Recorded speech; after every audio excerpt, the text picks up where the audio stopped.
En un món en què no tothom és conscient que fer ciència és molt diferent que altres àmbits de la gestió pública, que fer ciència no és el mateix que construir carreteres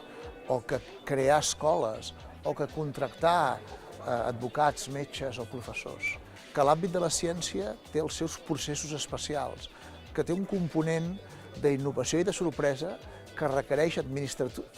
estructures administratives molt àgils. En un món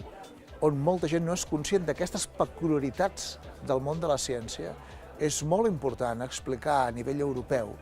que fer ciència i que innovar som diferents. Que si les administracions volem tenir èxit fent ciència, hem de ser conscients que ho hem de fer d'una manera molt diferent de com fem altres coses. Així doncs, ens hem de dotar de les eines per ser competitius a nivell internacional i això pot voler dir que un procés de contractació de serveis